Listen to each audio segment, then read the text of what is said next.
we're back again, and this time talking about a rather serious subject matter, and something actually I feel that in Africa we don't talk about very openly, generally, mental health.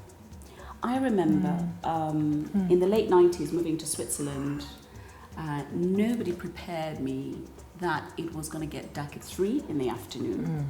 And it was going to get light much later after 7 or 8. Yeah.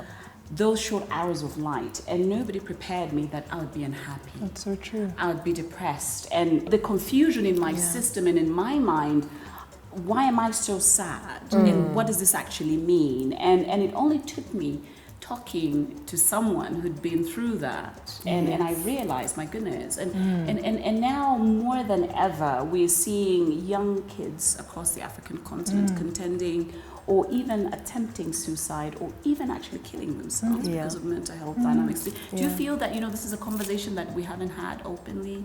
We come from a society where there are certain things that are taboo. Yeah. Right. And so, mental health or mental wellness in the African context was always considered to be madness. Right. So the minute somebody was kind of not okay and acting up and, in a state of confusion or suicidal or whatever, it was they had either gone mad or they had been cursed by something or other, just in the African context.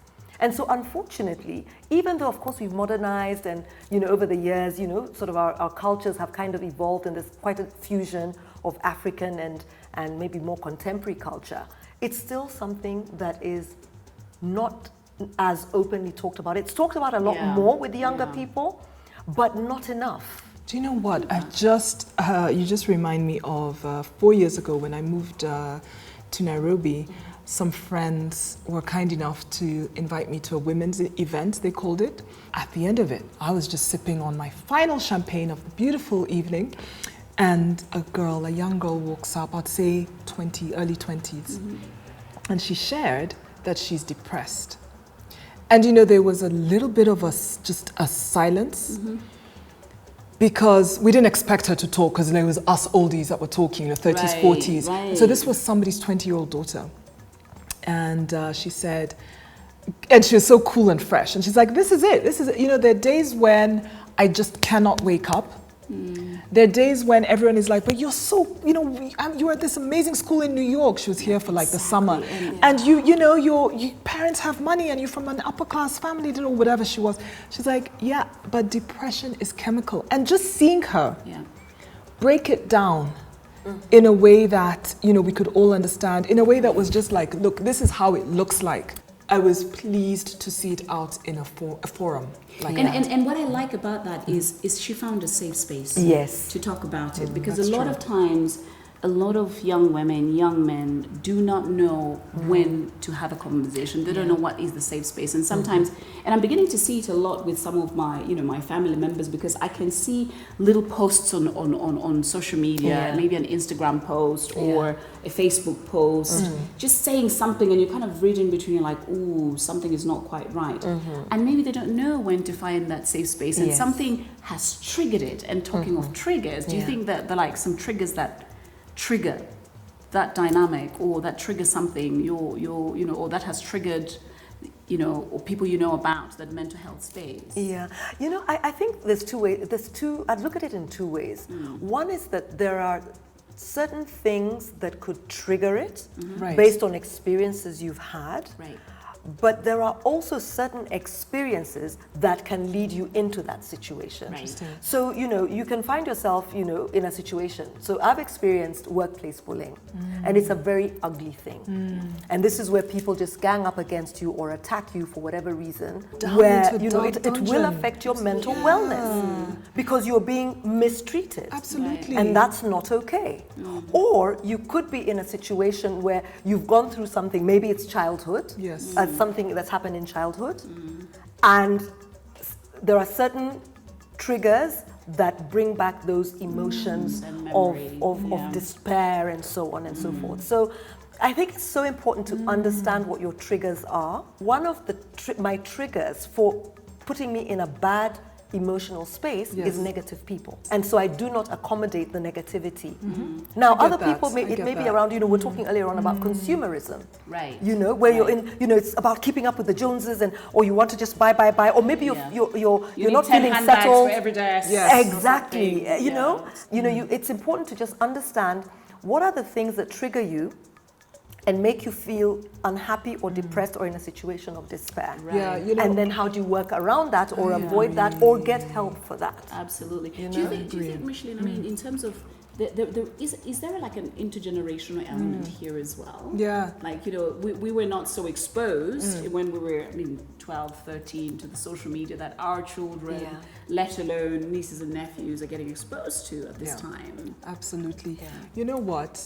There's nothing we can do about it, right? Social media is alive and well and has all these fantastic users. I mean, we embrace it, of course, right? And, you know, when you say triggers, and to answer your question about this intergenerationality, if I just make that word up, it is true that, you know, a typical, say, 20-year-old, at least most of the 20-something-year-olds in my life are so on it in terms of Insta and in terms of making sure that they're perfect. You know how it is, and I know some of you viewers really relate. The reason why I'm separating those generations is because we grew up in the, you know, write letters. Basically, we didn't have this interface. And because everybody just looks so perfect all the time, those are pictures you're posting, right? A viewer can just be sitting at home. Say I'm 20, I'm sitting at home, I'm eating, you know, my daily ugali or, you know, whatever. My fufu is dry, there's not enough sauce on it, and it's just a regular day. Oh, right? I've just not had a meal. I haven't had a meal. I mean, I'm not even going down there. I'm just going to some sort of average, right? Average experience.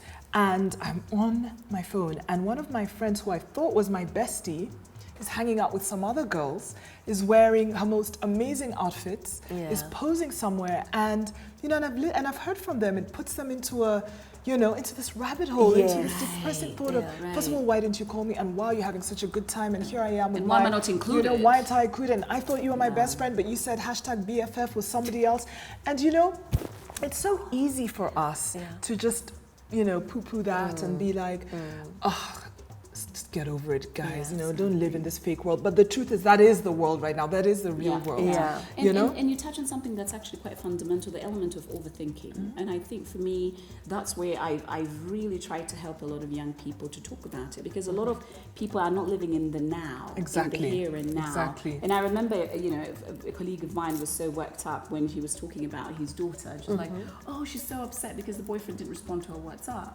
Or I'm like, okay, when did he not respond? Everything is so now. Respond. Yeah. The fact that he's not responded, maybe he's dumped me, or maybe he's, you know, that element of overthinking. How do you actually talk to young people not to overthink and do that? But you know what?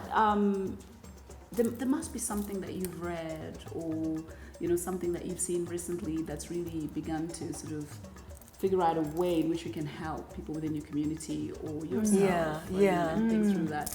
Yeah, absolutely. Actually, I stumbled across something that was really interesting. It was a post, an online post on social media, and it was a company that's actually offering digital health services. Nice. It's actually called Inuka Wellness. I'm not promoting them. I just love that they're doing what they're doing, because it's an app. So Inuka is I-N-U-K-A. Okay. Inuka Wellness. And it's an app, and you actually can download the app, you go on there, everything is anonymous, so you don't even have to say that it's who you are. And you register and everything, and they have a mechanism where you answer a couple of questions, and it lets you know whether you're kind of high, medium, or low in terms of kind of level of, I guess, mental wellness, space, the kind of mental space that, and wellness stage that you're in. And then on the basis of that, you can then go and get, continue on the app and get help and get counseling. And the counselor is also anonymous, so it's literally anonymous, because their objective is obviously to just get you the help. It's not about who you are or who it is that you're talking to, the psychiatrist or psychologist or counselor or whoever it is that you're talking to. And I was blown away by this thing, because that is what we need. If we're saying that it is stigmatized in our society, we can't just keep saying it's stigmatized. We've got to do something about it. Find a solution for and this is a wonderful solution, because somebody feels safe enough to actually go on there, download it. you download it and nobody need know. Yes. But the bottom line is you're getting the help. I love So it. I just love that. That's the big, So amazing clever. thing I've seen. There's this guy, Sanga Dele, I believe is his name, D-E-L-L-E. If you Google a TED talk that he did, he's an entrepreneur, investor, etc. Not promoting him, I haven't even met this Sanga guy, but I really did like your TED talk if you're watching, Sanga. So he talks about his own experience as a man. So imagine, men are supposed to just man up and just be tough. Yeah. So he talks about why it's important to talk about it. Yes. Mental health vulnerable. and his own experience, and I add in love some that. humor around, Yeah. how they take you to the church and those charismatic pastors are like, we're beating the demon out of you, and so it's such a personal account.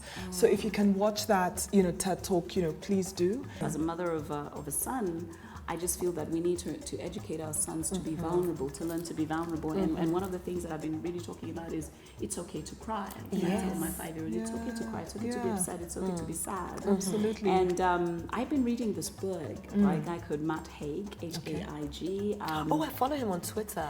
Yes. Yeah. Okay. He's amazing. He's a Yeah. just, Notes from a Nervous Planet. Okay. And he used to be, he used to have anxiety. Yes. And it's really around this anxiety that he's written this Interesting. book. Yeah. Okay. But one of the sections he writes about is about the noise, all this sort of, we're just so bombarded in this day and age with all the social media, this and this. When do we find a moment of silence? And so there's literally like a page where he says, when you wake up, what do? Do you just pick your phone and go automatically to social media or to your email or whatever? Or do you actually do exercise? Read a book, do something, and then 60 minutes later, go to your phone. Yeah. I absolutely found his book incredibly insightful. I have recommended it to many young people, and it's been a wonderful book because for me, I do yoga, and the first thing is I wake up. I have a totally separate, those old-fashioned alarms that you Yes. have to bang. Yes. Old grandfather clock. That grandfather clock, is it? With the two prongs, you go, ding! I love it. It's like, okay. my God. It goes off, and then I start meditating. In fact, actually, being in Nairobi is wonderful because you have the birds tweeting by 5:30. Yes. So I'm awake. I do my meditation. I do my yoga. I go and brew my cup of sage tea, and then get into my drift, and then 1 hour and a bit later I go to my phone. And it was so difficult. It's hard to do because you see, Musonda is making it sound as if it's really easy, and I'm glad you shared. Yeah. And I'd love to hear what you do. But to your point, I love that now towards the end of what you're saying it wasn't that easy because I've just started practicing that. The struggle. Forcing. So what I do is I put my phone on airplane mode. I need to buy an alarm clock, but I put it on airplane mode, right? And then I have the alarm on the phone still. So when I wake up, I try to get chamomile, not caffeine, so something that's soothing and so on. Because I'm just such a reader, I love read. I just read books. But sometimes, where you're like, I had asked my friend that juicy question last night, and I bet she responded because she's in a different time zone. I'm so tempted to poop, but I just wait. That's self-control. So it is so hard. I don't know, what do you do? Okay, so you're not there. She's not on the journey yet. I don't put my phone out. I love my phone. I love social media. So you wake up like, grrr. Honestly, I wake up That's and what I we're do. telling her. I What grab do we my do phone. with this girl? But in What all do we do fairness with to you? me, let me redeem myself. Try us. So that the children We're about to take you for therapy. I know, right? No, but seriously, you know what? The only thing is that I exercise every day, at least 4 times a week. And I listen to music, so I'll use my phone, yes, but I disconnect every morning for at least an hour from about 9:30 to 10:30. It depends sometimes. If I'm starting early, then I'll do it, later or whatever. But I try to give myself that time when it's literally only about the music. Right. So if a call comes in, I won't take it. Right. And for that hour and a half, I'm walking and I'm kind of in this beautiful world with music. You need to try it out of just not even using the phone as the You see, alarm. she thought that redeemed herself. That's a totally separate thing. It's just, a little digital detox a few hours of the day. We're talking about when you wake up. Yeah. That serenity, the peace with which you want your day to But guys, anyway, that's all we have time for. I'm glad we're laughing, but we would love to hear from you. What have been your experiences of your loved ones? And how have you gotten over specific, challenges of mental health and talking about it, finding that safe space? Who can you talk to, and or who have you found, as that safe space to be able to talk to them about your issues? So thank you so much, and please subscribe and give us some feedback. Ta-da! Bye.